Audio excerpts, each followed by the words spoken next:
one great point, the emergence of today's topography. You look around, mountains, streams, valleys, the topography of the earth. What do you see and what is it a result of? Billions of years of evolution. More so, a whole bunch of water, billions of tons of water. What would the billions of tons of water rushing over the top of the mountains, 15 cubits above the highest mountains, what would that do to the geological record if there were one, and there's not? It would destroy it. So what we see today, because of the water, the universal flood, is a geologic strata that was created in less than a year by a huge amount of water. Fossils form immediately. Tons and tons of water. How much does water weigh when it's a couple of miles high? I think it's 64 pounds per cubic foot or something like that. Wow. All that soil slamming together, the bottom of the ocean, instant fossils. They have found a fossil of a fish eating over a fish. How long did that fish take to eat and digest that? Billions of years? No. Or a tree, right through a bunch of geological strata, if they were assumed by geologists to be hundreds of millions of years old. Well, how'd that tree live that long? Why is it barging through all geological strata like that? No, it's a lot of water did that. Any case, let's look at K23.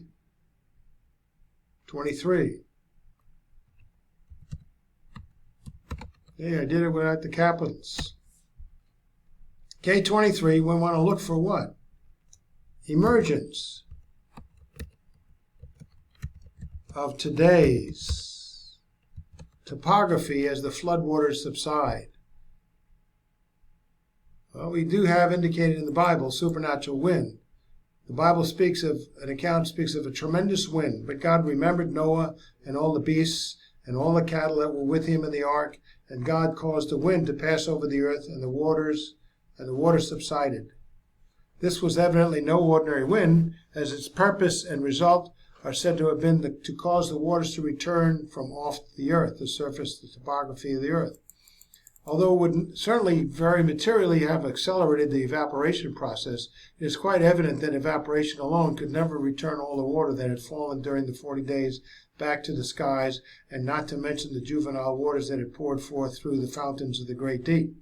The only way in which land could now appear again would be for a tremendous orogeny series of mountain range formations to take place. Mountains must rise, and new basins must therefore form to replace and receive the great overburden of water imposed upon the earth. This process is described in Psalm 104, 5-9. Did you know that God was a geologist? He established the earth upon its foundations, so that it will not totter forever and ever. Thou didst cover it with deep as with a garment. The waters were standing above the mountains, and thy rebuke they fled. At thy rebuke they fled, at the sound of thy thunder they hurried away. The mountains rose, the valleys sank down, to the place where thou didst establish for them. Thou didst set a boundary that they may not pass over, that they may not return to cover the earth. One flood. Rainbow. Prior to the flood, the Earth's protective canopy of water vapor had maintained a global climate of essentially uniform temperature. Since temperature differentials are the chief cause of wind movements and storms, we may infer that storms and strong winds as well as strong rains were unknown before the flood. But with the condensation and precipitation of the canopy, the protection was removed. Air masses near the poles began to cool, and those near the equator to heat more intensively. And soon a great complex of atmospheric motions began. And even today, meteorologists are uncertain about the nature of the atmospheric circulation and its components, so that it would only be speculation to attempt to describe the winds as they develop for the first time on the water-shrouded globe.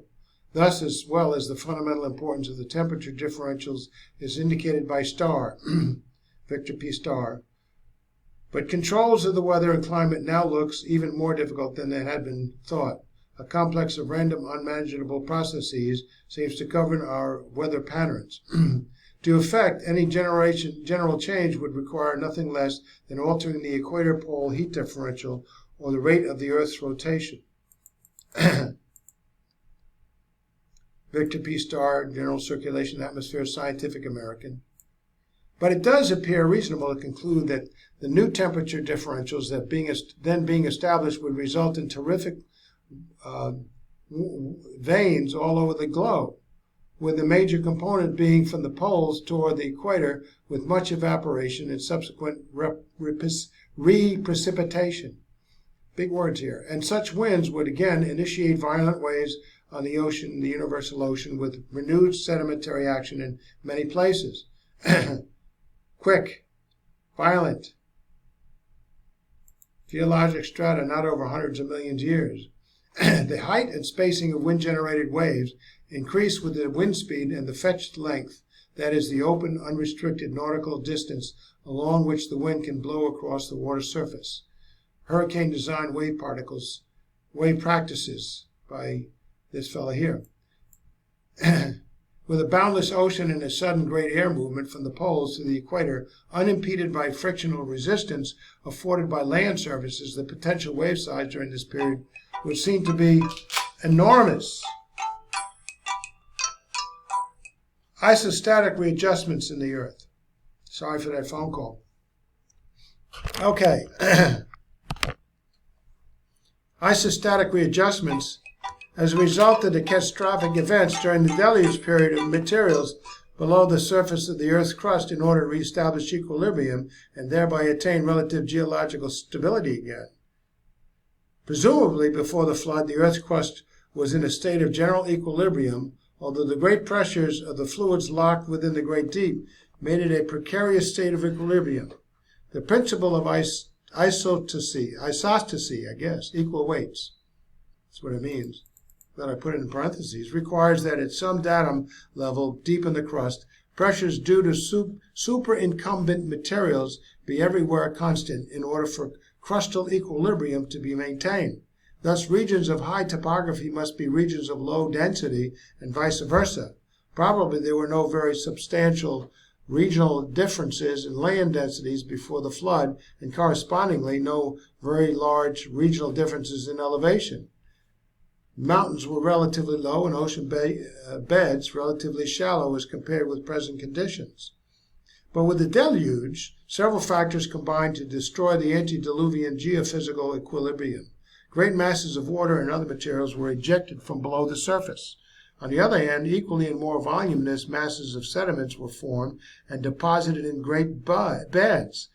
Quickly now, not over millions of years, possibly often corresponding to what we now are called geosynclines, great downward flexes in the Earth's crust. A general redisposition of the pre-diluvian topography took place, placing the crust for a time in a state of isostatic instability. Intense compressive stresses must have been generated in the crust as previous surface materials began to settle into the voids left by the escaping magmas, bodies of molten volcanic rock, and water. The less competent and less dense newly deposited sediments would have been easily deformed and uplifted under the action of such forces. This happens quickly. The heavier somatic materials would tend to sink, forming deep basins. The lighter materials, therefore, rising and forming the continents. Whole continents form not in millions of years, but in millions of hours, maybe millions of seconds. The trigger mechanism that set in motion the forces of isostatic readjustment may well have been in the great wind, with the gigantic waves and strong currents certainly generated thereby, as the biblical accounts seem to imply. Here we go again. But God remembered Noah and all the beasts and all the cattle that were with him in the ark, and God caused the wind to pass over the earth, and the water subsided. That's a heck of a wind. Also the fountains of the deep and floodgates of the sky were closed, and the rain from the sky was restrained. Wow. And the flood receded steadily from the earth, and at the end of 150 days the water decreased. And in the 7th month, on the 7th day of the month, the ark rested upon the mountains of Ararat. And the water decreased steadily until the 10th month. In the 10th month, on the 1st day of the month, the tops of the mountains became visible. Violent changes. No wonder they stayed in the ark until it was dry land. He established the earth, God established the earth upon its foundations, so that it will not totter forever and ever. Thou didst cover it with the deep as with a garment. The waters were standing above the mountains. At thy rebuke they fled. At the sound of thy thunder they hurried away. Awesome God. The mountains rose, the valleys sank down to the place where thou didst establish for them. Thou didst set a boundary that they may not pass over, that they may not return to cover the earth. In any event, whatever the precise nature of the cause or causes, the process by which the lands were uncovered, the mountains rising and the basins sinking, is said to have begun on the 7th day of the 7th month. By the first day of the 10th month were the tops of the mountains seen. During this period of orogeny, once again, great quantities of erosion and deposition of sediments took place. Especially predominant would have been the phenomena of turbidity flows, sediment-filled flowing water. The newly deposited sediments were still relatively soft and unconsolidated, and the imposition of new gradients and currents over them when the lands began to rise would have immediately induced scouring action on a large scale. Whole changes in topography. The mixture of water and mud thus formed would, in flowing down to slope, itself cause tremendous submarine erosion and ultimate redeposition.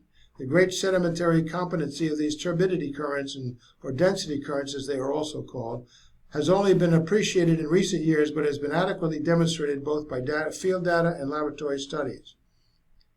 So the point is, when large volumes of sediment start to slide downslope, it is thought that in many cases, the mass of sediment becomes mixed with water to form a density current. Laboratory and theoretical studies, largely by a Dutch geologist, Juenen, has shown that the concept of density currents is valid. The Grand Banks earthquake of 1929 apparently triggered off a great slide which rapidly became mixed with bottom water to become a density current. This current then flowed down slope at speeds up to 50 miles per hour and for 13 hours broke submarine telegraph cables successfully downslope out to a distance of 300 miles. Massive, and this was minuscule compared to the worldwide flood. The current ran out into the abysmal plain of a distance of 600 miles where it deposited sediments up to 1 meter in thickness. So, with the appearance of the lands and the great going forth of Noah and the other inhabitants of the ark, the flood period proper may be said to have ended. But it must not be thought that the present balance between Earth's various hydrological and physiographic factors was attained immediately. Undoubtedly, effects of these profound changes in the Earth's surface and atmosphere were felt for centuries and perhaps are still being felt in some degree. There you go. And we got the rise of the continents. Another biblical inference is that the continental blocks rose rapidly, geologically speaking, relative to the ocean basins. That is, the continental shelves, which mark the boundaries between the continental and oceanic blocks, must have been formed tectonically rather than through sedimentary action of some sort. This also seems confirmed by the physical evidence. The theory that the continental slopes have achieved their present form as a result of fault slippage at the contact of the continental blocks with the oceanic blocks of the Earth's crust seems to accord with more observed facts than do other theories. So much for longevity, hundreds of millions of years. It is probable that many of the later tertiary beds, those attributed to the Miocene and Pliocene epochs, represent the deposits made during the time when the mountains were rising and the valley sinking in the final weeks, just weeks of the deluge activities, not millions of years. This may also be true of some of the supposed Pliocene deposits. The uplifts of the Pliocene are especially noteworthy and are indicated both by present beds of pre-Pliocene strata now found at high elevations and by Pliocene intermontane mountain deposits of such character as to demonstrate deposition by swollen streams rushing from newly uplifted mountains. This is happening so fast. Wish I could have been there to see it. It'd be awesome. The North American uplift is referred to as the Cascadian Revolution. However, it affected not only the Cascade Mountains, after which it is named, but the whole of the mountain country from the Rocky Mountains westward. The diastrophism was largely epeirogenic rather than orogenic. Mountains were raised 5,000 to 10,000 feet vertically by faulting and warping, not by folding. The Andes of South America was similarly affected, likewise the Appalachian region. Great volcanic activity was an accompaniment of this upheaving